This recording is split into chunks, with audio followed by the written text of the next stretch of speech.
And action. Hello there, darling. Are you a drama queen or maybe a drama king? Do you long to be on the stage, on Broadway, in the spotlight, a movie star, or maybe on TV? Well then, darling, this video is for you. Because I know it's so hard. There's no shows to perform in right now, but the show must go on, and we will be back. And you'll need to practice to make sure that you're ready when your curtain call comes. This is gonna be my little version of drama camp. So stay tuned because I'm going to teach you all the things you need to know to be able to write your own stories, make a script, and perform with your friends. And cut. Hello to all my viewers out there, and welcome to Miss Ashley's Drama Camp, or more like a drama workshop with my one video. But I'm hoping after you watch this video that you're gonna have some activities that you can do throughout the week to make your own little drama camp. I know you guys are probably disappointed, and some of you out there missed out on being in spring performances, and maybe you missed out on some summer drama camps and summer plays. I know a lot of people were hoping to do a Lion King here, but there is going to be a time that we'll be able to get back on the stage, and this will be a chance for you to do a little practice and have some fun. So if you're watching, you probably like performing, and you don't have to be a future actor to watch this video. There's lots of things that practicing acting and performing can help anybody.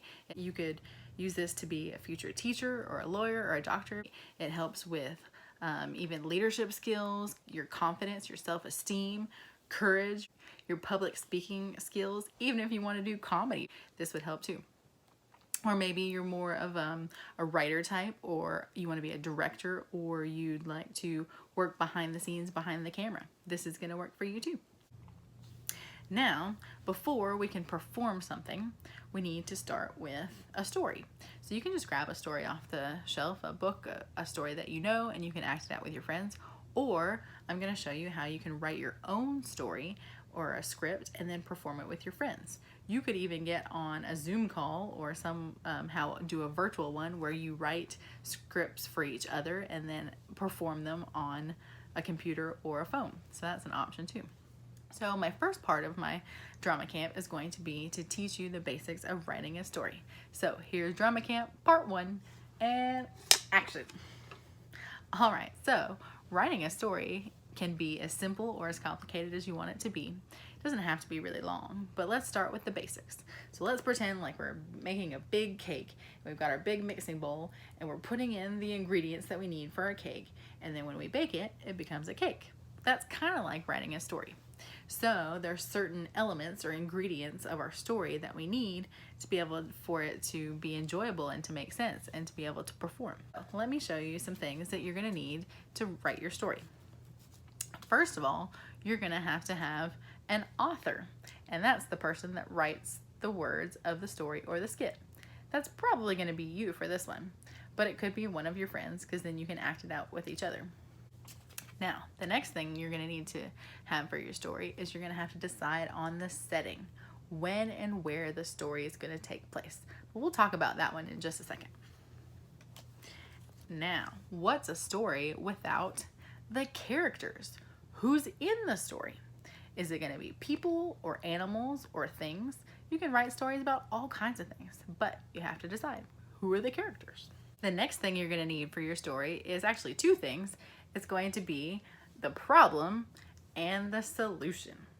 So you've got to have something, maybe a conflict, because you're going to have what went wrong in the story. Maybe your characters are missing something, or they're lost and they have to get back from somewhere. So you got to have what went wrong, and then your solution, how was the problem fixed, or how was it solved?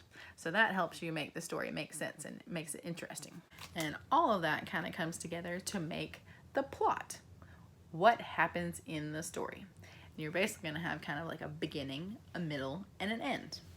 So those are the things you're going to need to complete a story. So let's talk more about the one I mentioned that was called setting, the when and where the story takes place. So let's look at this one. So for your setting, you have to consider certain things to be able to decide where you want to go with your story. So you got to think of time, place, an environment. So when thinking about the setting, you have to think about what time is it going to happen. Now that doesn't mean 3 o'clock in the afternoon. Is your story going to happen in the morning, the afternoon, or maybe at night?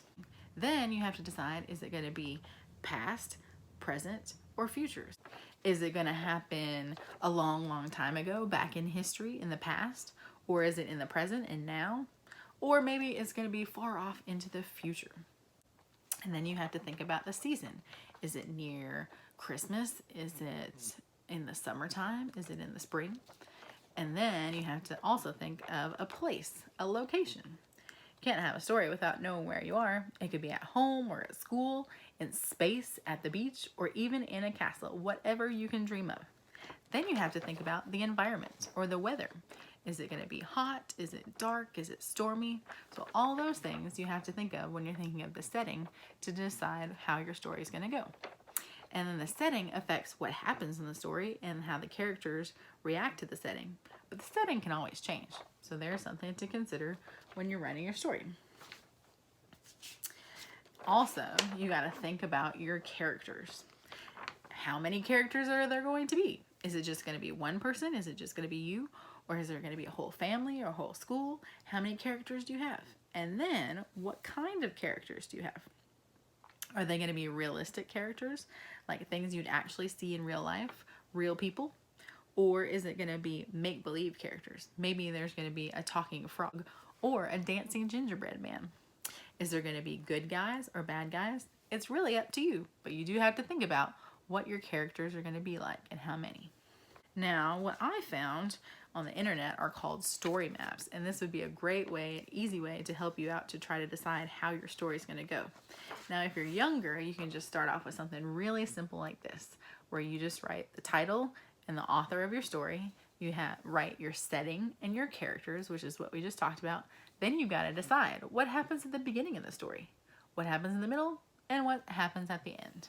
Now, as you get older, you can get a little bit more complicated where you're mapping it out a little bit differently. You can make boxes on your paper. You can find these on the internet. You could draw it like a comic strip to just kind of give you an idea of how you're going to map out and how you're going to create your story, because it's hard to just come up with a story out of the blue. So you're going to have to think about it. So this one, you can write down your characters and your setting, and then you're going to have your problem, the steps to solve it, and the solution. Here's another version for a little bit older again. The when and where, the setting. You can have major and minor characters. You have the plot or the problem. Then you've got 3 different events, and then you've got the outcome. So whichever one is easier for you, if you want to just do your boxes and keep it simple, that's great too. And that is basically how you write a story. Simple as that. Now, here are some ideas to get you going. This is one I thought would be kind of funny. What if you are in Hawaii and you're learning how to hula dance, but you get struck in the head with a coconut? So there's your setting and your characters and your problem. Then you guys can help find a solution and figure out the end of the story. Or you could do, maybe you're going to win a race. You could write a story or a script about the first day of school, or maybe you're trying to make a pizza, but you have no cheese. Where are you going to get the cheese from? Or maybe you met a dragon in a castle. So there's all kinds of things. The possibilities are endless with your imagination. So that's basically part 1 and how you write a story. All right, now that we've talked about writing the story and making the story, if you'd like to, you can pause the video and you can write your script or story, and then you can come back to it, or you can keep watching, because I'm getting ready for part 2. This is going to be, now that we have our story, what do we need to know to bring it to the stage? So this is part 2, drama and acting. Ready? Action. All right, so let's learn some terms that you might need to know if you're going to perform your story on the stage or even on a Zoom call. So the first one is going to be the word drama. A story performed in front of a live audience. Now that one, you can have different kinds. You could have just a play where it has actors saying lines and it doesn't have any music. Or when it has music and dancing, it's called a musical. There's also different types of plays and musicals. You could have a comedy, which would be a funny one, or you could have a tragedy, which is more of a sad one. If you've already got your story, then you probably know which one it's going to be, but maybe you're going to make it into a musical. My next one is going to be the theater, the place where the drama is performed. Now that could be anywhere. We can't really get into theaters right now. Even Broadway in New York is closed. But you can make anything into a theater. Your living room, or a Zoom call, or maybe even a puppet theater. Anywhere that you want to perform. Now the next one's going to be similar to one that we talked about when we were writing our story. But this one is going to be the cast. The people who are performing the drama. That's going to be the characters, and it may be even a narrator. You're going to have a cast of characters, and one person could play one role or one person that they're trying to be, or maybe you have just a couple of people that are playing different roles. Some shows have a narrator that, because we might be coming into part of the story where we don't really know what's going on, so the narrator talks to the audience and explains what's happening. So that's an option if you want to have that. Now maybe you don't want to perform. Maybe you'd rather be the director. That person helps guide the actors in performing because they can see what's happening and they can give them advice and see what they should do differently. And also we have the setting from our story. We need a setting for our play too. And that's the same thing, when and where the story takes place. But you could have more than one. It can change as the play goes. Then we have acts and scenes. That's kind of the way the play is divided up into chunks. So acts are bigger chunks. That's kind of like the chapters in a story. And then scenes are smaller. So that could be, like if you were in a school, that could be a scene that's in the cafeteria. And then another scene would be in the hallway. And then another scene would be in a classroom. But then a different act might be another day or a week later. So the parts of play is divided into are your acts and scenes. And then even in the play, you're going to need some structure or a plot. And then I'll bring back the one from our story. So the plot was kind of like the beginning, the middle, and the end. Or you might say it like you have a problem, a turning point, and then the solution. So this is going to be kind of the structure of your play and kind of the sequence of events. You don't have to have these next things, but it helps, and it'll make it more fun if you want to do this. So this is going to be sets and scenery. This is the background or the backdrop to help set the scene and help tell the audience what the setting is of your story. And again, if you're just performing this at home, you don't have to have scenery, but it helps to give your story a little bit more oomph. Next, you can also use props and costumes. These are going to be the objects and the clothes that you use and wear to help tell the story.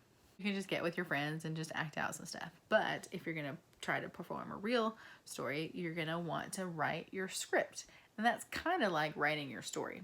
This is going to be the text of a play. And it includes the dialogue that the actors speak and the stage directions. Let's talk a little bit more about those two. The first one was the dialogue, and that is what the actors say or the lines that they speak. And it's usually written either next to the character's name, or maybe their character will be written in the middle, and then it'll be the dialogue or the text will be underneath. There's also in a script written stage directions. These are instructions telling the actors what to do and how to say their lines. These are things that are not meant to be said out loud to the audience. This is to tell the actors what they need to do. So it might say, walk over to a table, or it might say, pick up an object and say something boldly or act scared. So that's going to give the actors an idea of how they need to say their lines or what they need to do. Let me show you some examples of what a script and the dialogue and the stage directions look like. So I have a couple here, Cinderella, Annie, and a script that I found on the internet. So I'll show you this one first. This one is Cinderella. So this one actually has a narrator like I was telling you about. And this one has the character's name, a colon, and then the lines that they speak. And it has several different characters in the sentence there. Now that one doesn't have any stage directions. Let me show you. Here's another version. This one is Annie, and it has the character's name in the middle, and then underneath is what they say. And you'll see what's in parentheses is the stage directions. So this one was just someone wrote one, and it has it has scene 1 and the characters, and see what it says in parentheses. Like this person is supposed to be saying their line whining, or let's see, this one says Megan is supposed to look at David. So that's the part that you don't say out loud. You have to look at the different characters. So that just shows you what the script will look like when you write one. So hopefully that helps you and gives you some examples of what it's going to look like when you write your own scripts. And that is basically all that you need to know as far as drama skills and acting skills. But I have one more part, so stay tuned. So you have your story, and we've talked about bringing it to life on the stage, but are you ready for your performance? Not quite yet? Well, have no fear. I have one more part to my drama camp. Here's part 3, acting tips and tricks, and action. All right, so when I was your age, I was in a lot of middle school plays with Miss Becky Reeves, and I did a lot of community theater plays, and even in high school I was in the drama club and in plays, and I used to write skits for clubs that I was in high school to help try to get more people involved. So through all of that, I've come up with some advice that I'd like to share with you. Number 1, don't forget the audience.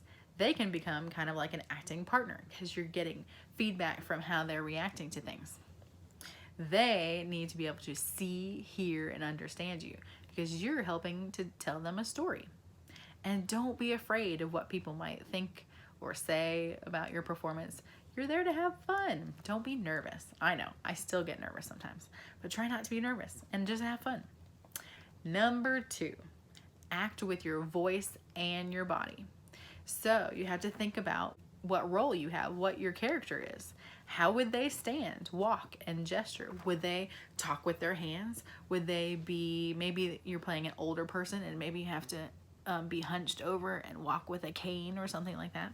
You have to be aware of your whole body and your character.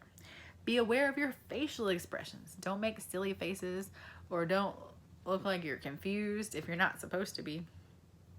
And please, please don't turn your butt to the audience. Nobody came to see your booty, so make sure we see your beautiful face and not your bottom. And try not to stand in a straight line with other actors. It kind of looks like you're in a choir. So move around. You've got the whole stage. Don't clump up all together. Stand in a straight line. Number 3, pay attention to your voice. Your volume, the way you emphasize different words, the way you speak and the way you say different things are all important. Project, that means you have to get your voice all the way to the back of the room, to the very last person in the back row. Now you don't want to scream at them, you want to be able to have volume where you're getting all your lines out, but don't scream at them. And please don't overact. It has to be believable, so you don't want it to seem fake, or you don't want to try to be monotone and really boring and like you're reading off of a script. You want to be like you're really that person, that role, that character. Number 4, stay in character. Even if you forget your lines, stay in character so the audience won't even tell that there's a problem. Be flexible and don't let a mistake throw you off. If you forget a line or someone else forgets a line, try to improvise. What would your character do in that situation? Try to help another actor out.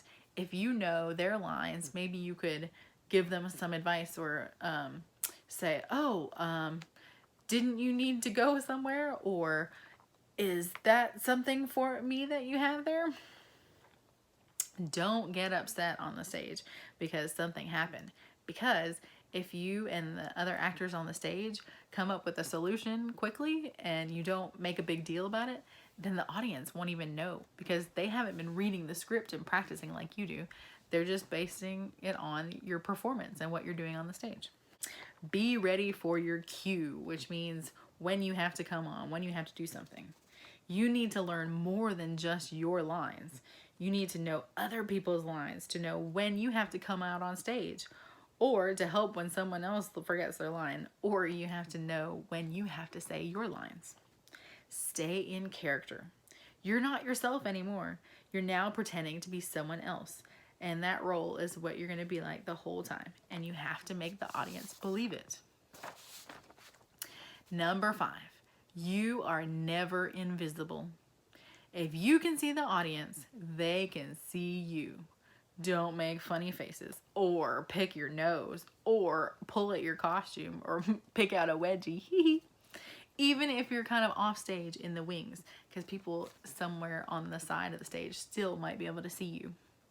Never assume that you can be silly or squirm in your seat or break character, or even maybe you're on the side of the stage and you're in like a crowd and you start whispering and talking to your friend. Don't do that either, because that breaks your character and it causes a distraction to the audience and to the other actors. So those are just some of the things that I've come up with from my experience in plays.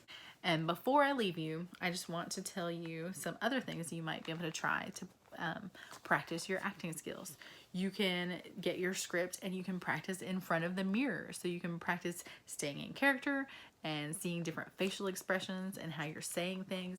And I have one more little exercise for you to do. But what you can do, even in front of the mirror, is you can say one line or one sentence, but you can say it in different ways.